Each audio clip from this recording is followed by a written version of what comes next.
Tonight on the Northwestern News Report, action from Springfield. Governor Pritzker's new housing policy proposal could lead to zoning changes in Evanston.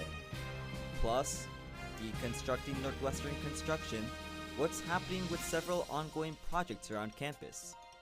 And how can you get involved? Plenty of opportunities to serve the community during Volunteering Month. All that and more tonight on the Northwestern News Report. It's your news right now.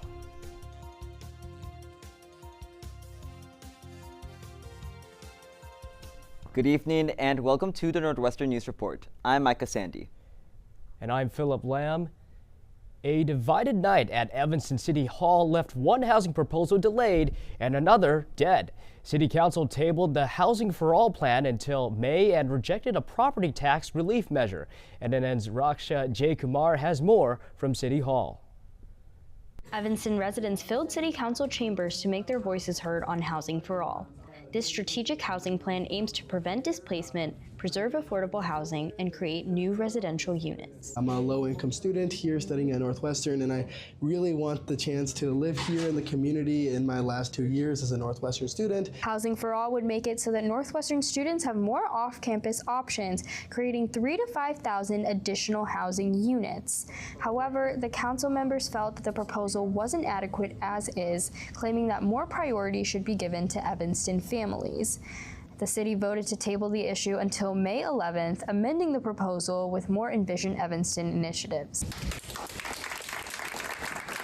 Also on the agenda was the property tax circuit breaker pilot program introduced by Alderperson Claire Kelly from the 1st Ward. This program would allocate $500,000 from the Affordable Housing Fund to subsidize property taxes for certain eligible homeowners. I want this to be a city for all, like that working people can enjoy, middle income, lower income people can enjoy. If we don't implement measures to make that happen, this is very valuable land. We're going to lose that. We're going to lose that diversity. Kelly and Alderperson Bobby Burns disagreed on multiple occasions last night while discussing the circuit breaker. Burns proposed amending the policy to make the subsidy a loan with an interest rate, but Kelly would only agree if there was no interest rate. The measure failed to pass. Malika Gardner, who worked with Kelly on this policy, was upset with council members who voted against the issue. This is for people who have worked hard all their life, they've paid their property taxes, they've raised their family, and now this administration, local and national, property taxes are raising way too fast. While circuit breaker didn't pass, renters have a hope for Housing for All, which is still on the agenda for the May 11th meeting. Raksha J. Kumar, Northwestern News Network. Council members are expected to submit changes to the Housing for All plan by April 20th before the issue returns to the City Council on May 11th. NNN will continue to follow this story as it develops.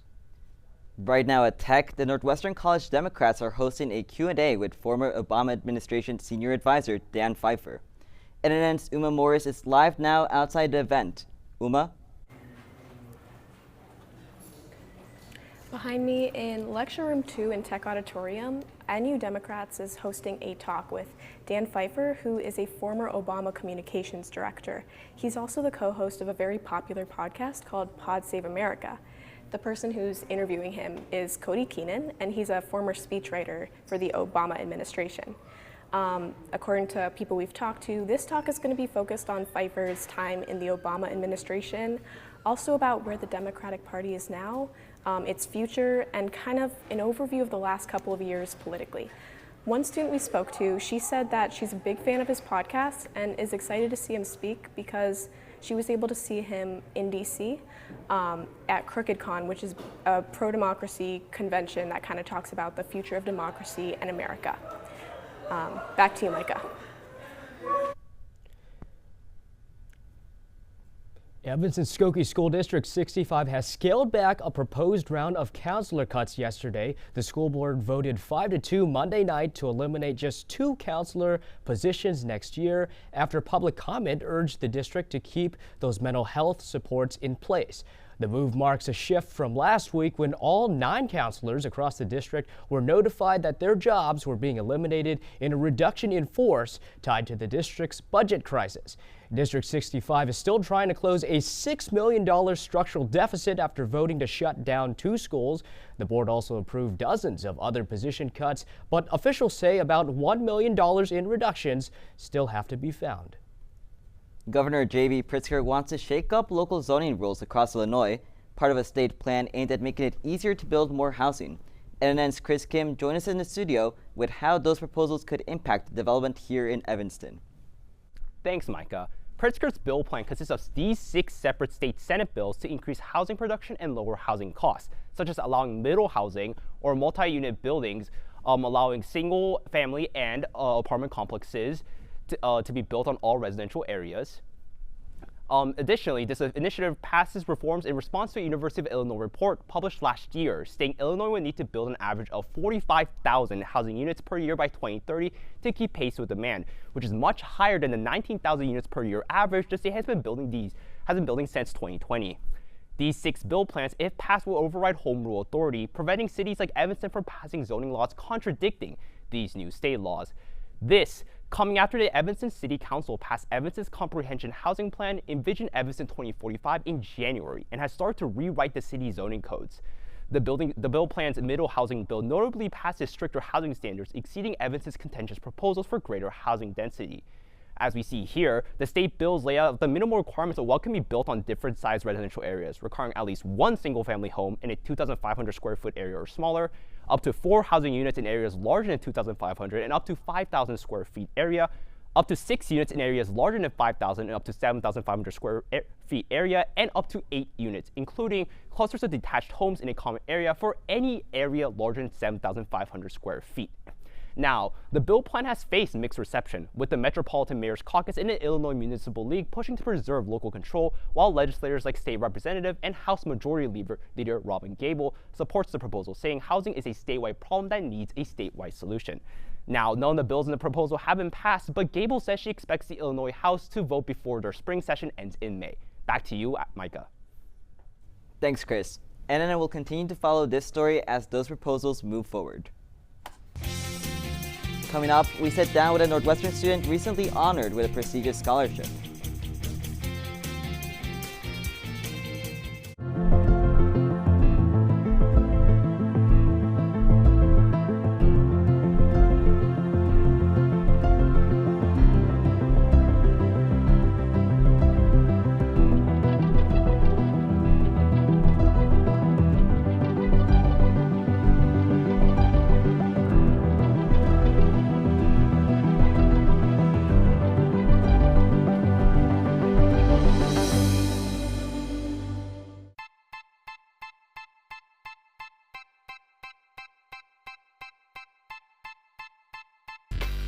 My relationship with Giannis is unique. We're from the same country, we're from the same city.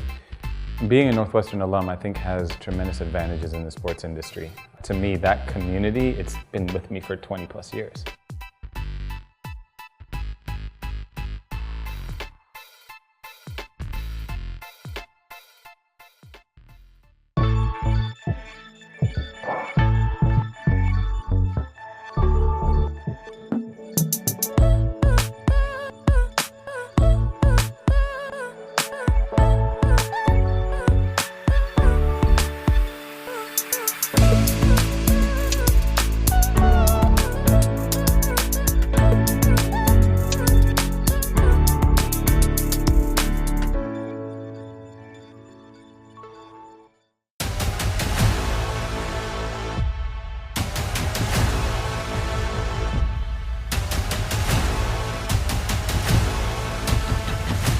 Ready, set, piano!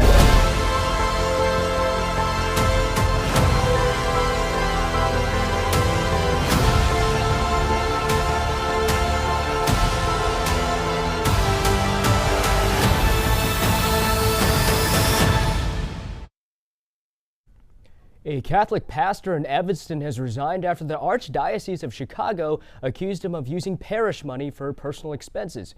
Church officials say Reverend Kenneth Anderson of St. John Henry Newman Parish moved church funds into his own bank account.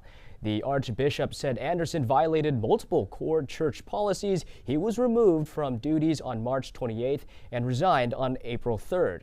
A retired pastor will now lead the parish temporarily, while the Archdiocese looks to name a permanent replacement by July 1st. The biggest funding round of the year for Northwestern student groups is now open. The spring cycle through SAFC, the Student Activities Finance Committee, comes after more than $4 million was allocated to over 250 organizations last year. Groups can apply for support for expenses like catering, rentals, props, subscription fees, and other club costs. Applications are due Friday, April 17th at 11:59 p.m. Late submissions will not be accepted. The committee is also offering consultations for groups that want help putting their applications together. Now to a developing situation in the weather forecast. We are tracking a severe weather threat moving into the Chicago area later tonight. Some storms could become strong to severe with large hail, damaging winds, and a tornado risk. Let's bring in NNN's chief meteorologist, Emmanuel Perez Martinez. Emmanuel, what have you been watching? Yeah, thanks, Philip. Well, let's start off first with our current conditions. It is currently 70 degrees with cloudy conditions, and it is noticeably muggy with winds coming from the southwest.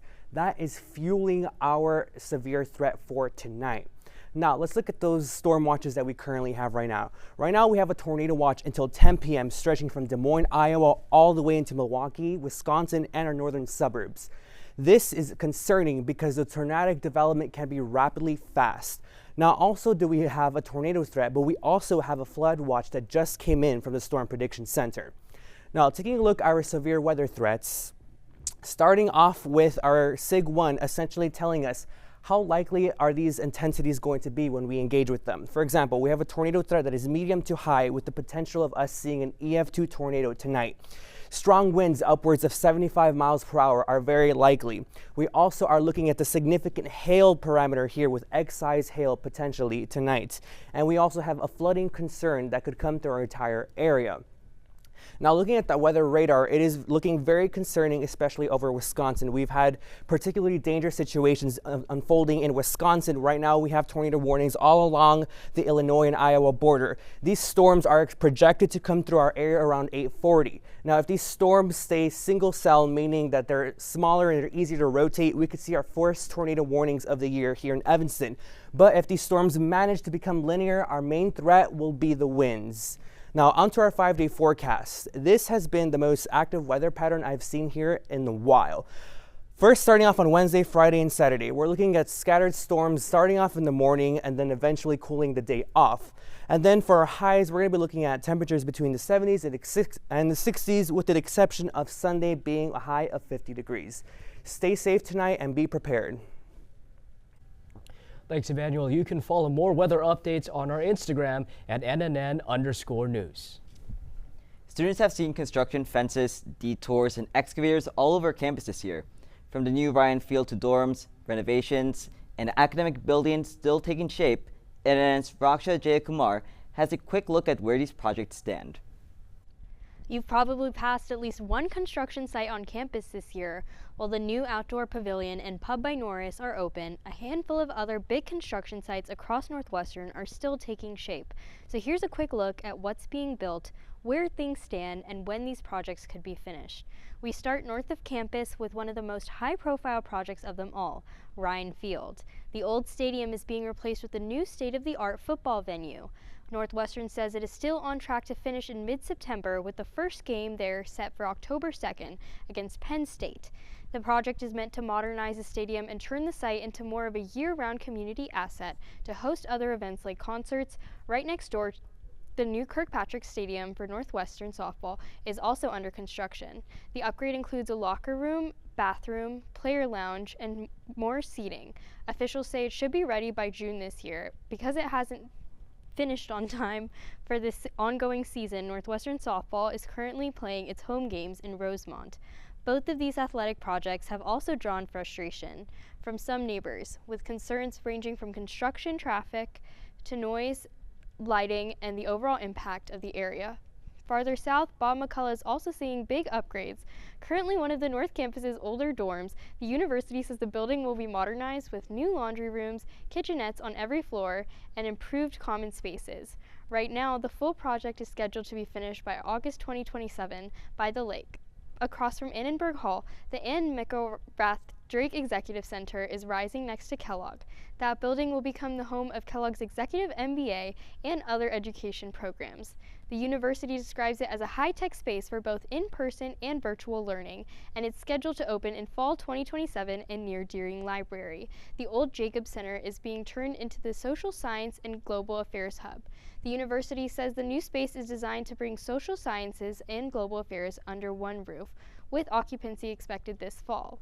And if you've noticed excavators out on Deering Meadow, that is not a new building. A university spokesperson says crews are replacing chilled water valves that help heat and cool many Evanston campus buildings, and that the lawn should be restored after the work is finished in the next few weeks. So for now, these fences aren't going anywhere, but most of these projects should finish later this year, between later this year and 2027. For more information and future updates on these projects, you can visit Northwestern's current design and construction projects page online. 1 year of study at one of the world's top universities, all on a full scholarship. That's what one Northwestern student has earned after being named a Schwartzman Scholar. NNN's Mila Branson spoke with the scholar and Northwestern's Office of Fellowships about the program. Anita Bassi isn't afraid to put in the work. It feels like everything that sort of happened in my undergrad worked together for my ultimate good. The McCormick fifth year was recently named a Schwartzman Scholar. The prestigious program will take her to China for a fully funded 1-year master's in global affairs at Tsinghua University. As someone who wants to do global health technologies, I feel like it's really important to get the policy aspect of it, and the experience in China is just sort of invaluable from a biotechnology point of view. Bassi is a biomedical engineering major and has experience with research in McCormick and Feinberg School of Medicine. She's planning to study how China's healthcare system has changed over the past 40 years. Getting a sense of how they were able to use policy and technology together is really just what I'm aiming to do while I'm there for that year. Bassi will join a cohort of 150 scholars from 40 countries in Beijing. She worked closely with the Office of Fellowships on her application. Being engineering, I hadn't written any essays in a long time. So that was very nerve-wracking, but the fellowship office is really helpful. Associate Director for Global Education Amy Kehoe says Bassi submitted multiple essays, sent letters of recommendation, and interviewed in New York City to get the honor. She was tremendously well prepared. She came to the process early. Her enthusiasm came through in every aspect of her application, and she interviewed incredibly well. Bassi is graduating this spring, but the road there hasn't been without challenges. During her freshman year, Bassi struggled to get a diagnosis for a chronic illness, and in May 2023, she was a victim of a shooting. I did take time off to do a trauma program that really was the ultimate healing gap that I didn't know that I needed, but I think that sort of pushing my focus to mental health sustainability while trying to be a very highly achieving person really that made it possible to sort of grow. Even through hardship, Bassi's staying focused on her goals. Even while you're going through these struggles, you can still put your best foot out there. You can still strive for high achieving things that you might not even feel worthy of. After getting her master's, Bassi plans to pursue a PhD in biomedical engineering. Mila Branson, Northwestern News Network. Students interested in the Schwartzman Scholars Program or other global fellowship opportunities can find more information through Northwestern's Office of Fellowships. Also ahead, it's more than just H2O, how one Northwestern group is bringing art, research, and community into the water conversation.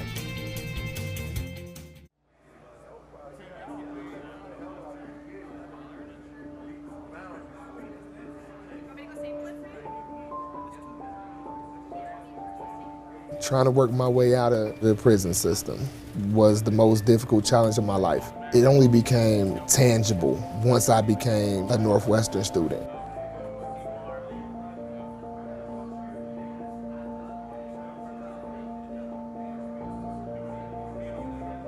One, two, three, four.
My relationship with Giannis is unique. We're from the same country, we're from the same city. Being a Northwestern alum, I think, has tremendous advantages in the sports industry. To me, that community, it's been with me for 20 plus years.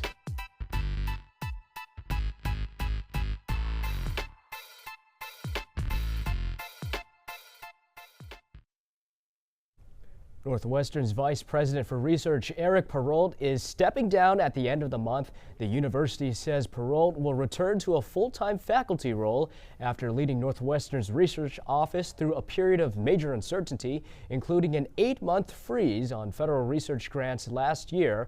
Provost Kathleen Haggerty announced that Associate Provost Sumit Dar will take over as interim vice president for research starting May 1st.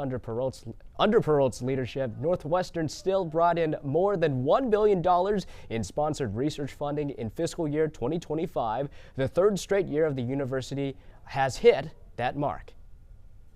Northwestern researchers say they've built robots that can be chopped apart and still keep going. The new AI-designed meta-machines are built from Lego-like robot modules, each with its own motor, battery, and computer alone. Those modules can move by themselves, but when snapped together, they can take on new shapes and move in more complex ways. The university says the robots can jump, spin, flip themselves back over, and travel across rough terrain like grass, gravel, mud, and tree roots. Researchers say the technology could point to a future of robots that are not just smarter, but also tougher, more flexible, and better able to handle damage in the real world. A new discovery out of Northwestern medicine could open the door to a different way of treating one of the deadliest brain cancers. Scientists say glioblastoma tumors, or GBM, may use fructose, a type of sugar, to help shut down the body's immune response and keep growing. In the study, researchers found that blocking a fructose transport pathway in specialized immune cells made it much harder for the tumors to grow. They say that pathway appears to play a key role in helping the tumor evade immune attack, and the findings could point to a new drug target to help boost immunotherapy for GBM patients. Researchers say they now hope to develop drugs that can block that sugar pathway and make current treatments work better.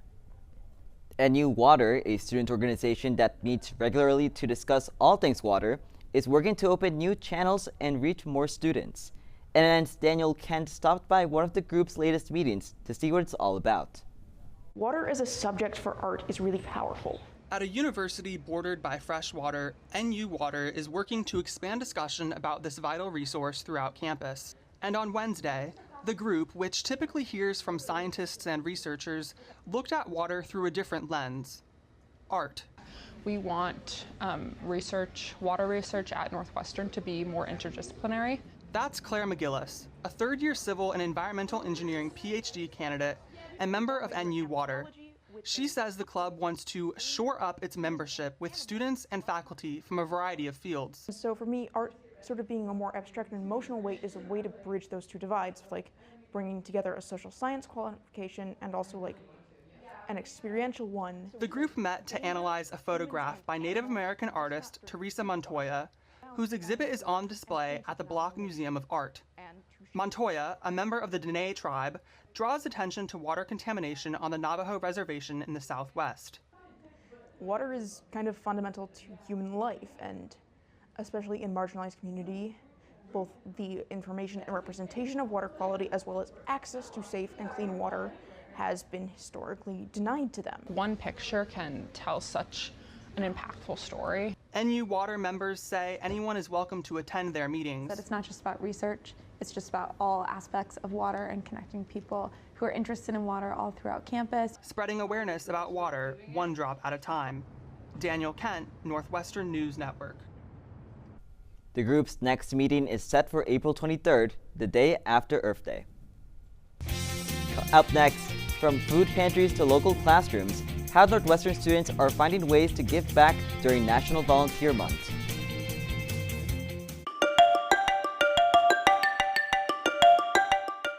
I'm Kelly McEvers, founding host of the NPR podcast Embedded. I'm James Edwards, host of the Unresolved podcast from Frontline. I'm Antonia Cereijido, former senior producer of Anything for Selena podcast and current executive producer at Elias Studios.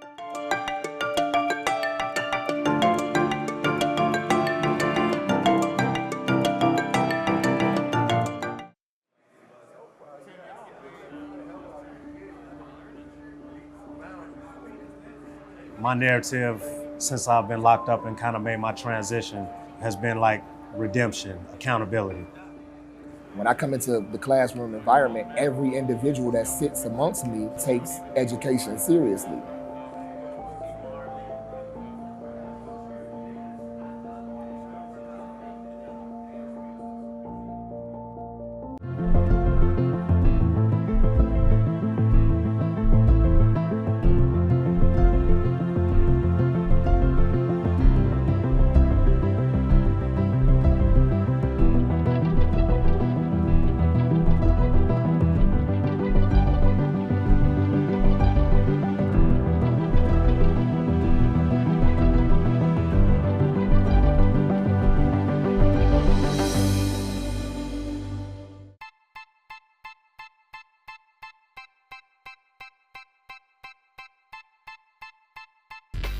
My relationship with Giannis is unique. We're from the same country, we're from the same city. Being a Northwestern alum, I think, has tremendous advantages in the sports industry. To me, that community, it's been with me for 20 plus years.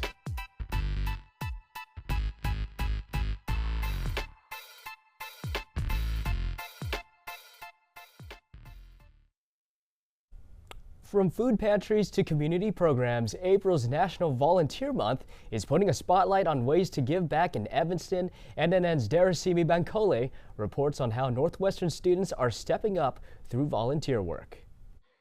Right now I'm standing in front of the Salvation Army, one of the many places in Evanston where you can get involved in during April, the National Month of Volunteering.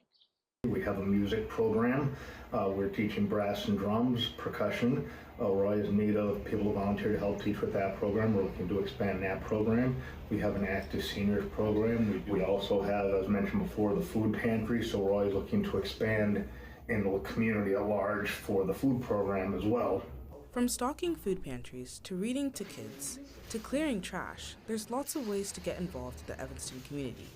Northwestern Associate Director of Leadership, Development, and Community Engagement, Val Buchanan, connects students to those opportunities. My main job is helping Northwestern students think about the place that they're located, Evanston and Chicago, think about what it means to be a good neighbor, and get involved with local nonprofits and schools. Buchanan says one way students can easily get involved is through on-campus organizations. There are a select number of student organizations where the organization itself has a community partner and students are involved in volunteer work. These organizations can be joined at any time through Cats on Campus. Weinberg's second year, Marie Sinclair Badebo volunteers at a food pantry weekly through student organization Reformed University Fellowship. I have always really liked volunteering, and I knew coming to college I wanted to find something where I could be involved in my community and give back to people. Another way to learn about volunteer opportunities is Grounding for Public Service.